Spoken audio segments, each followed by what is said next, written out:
It never made landfall, yet more than 100 homes were swept from their foundations. Hurricane Lala battered Hawaii with nearly 3 feet of rain, catastrophic flooding, and more than 200,000 power outages. Roads vanished, trees crashed onto power lines, hospitals went dark, and the storm may not be finished yet.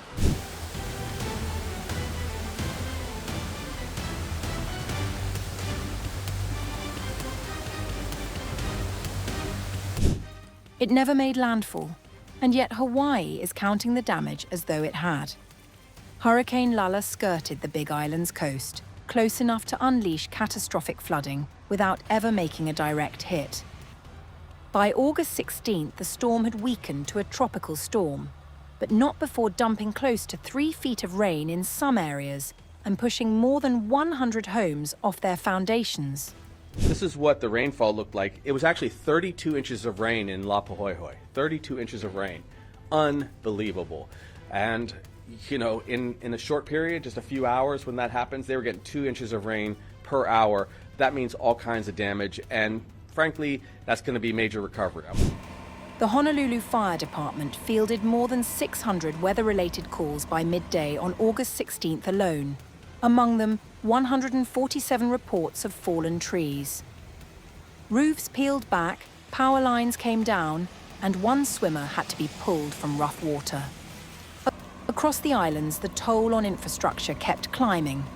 Power outages peaked at over 200,000 customers at midday on August 16th, before easing slightly to more than 180,000 by evening, according to Tracker Power Outage.us, with the Big Island accounting for nearly 2/3 of that total.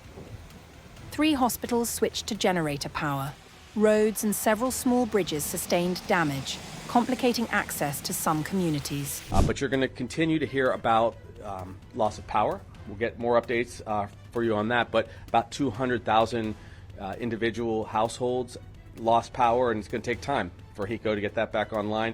I believe we were flying some of their personnel over to Big Island to get them there. In Na'alehu, the Punalu'u Bake Shop, a mainstay for tourists and one of the area's larger employers, took a direct hit. Floodwater tore through its factory and retail store, leaving around 3 feet of mud in its wake. About 180 members of the Hawaii National Guard were sent in to support the response, and by August 16th, both of the Big Island's main airports had reopened after a brief closure, though officials advised travelers to check directly with their airlines. We haven't had electricity all night, so I just wanted to get out here and kind of assess for myself what's going on. It's been a pretty challenging experience, just trying to, all these trees are down with on top of wires, so we're just hoping emergency crews get to us and help us out a little bit. As of the evening of August 16th, Lala's center sat roughly 140 miles west of Honolulu, carrying sustained winds of 65 miles per hour, just shy of hurricane strength, and moving west-northwest at around 16 miles per hour. Forecasters expect little change in strength through August 17th, with some suggesting Lala could regain hurricane status by August 18th or 19th, once it has cleared well past the islands. The storm arrived 3 years after Hawaii endured the deadliest wildfire the United States has seen in over a century, and only months after residents on Oahu's North Shore weathered a separate run of storms in March and April.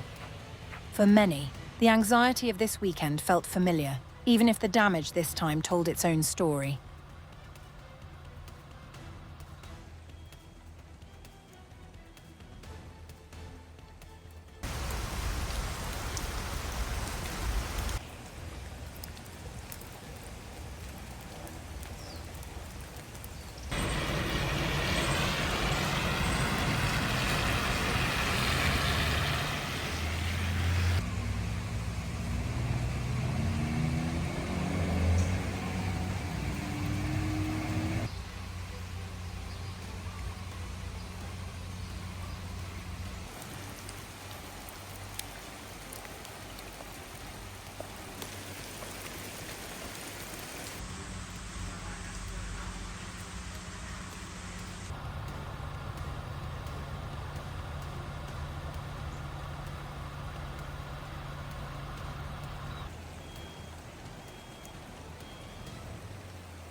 outage. We haven't had electricity all night.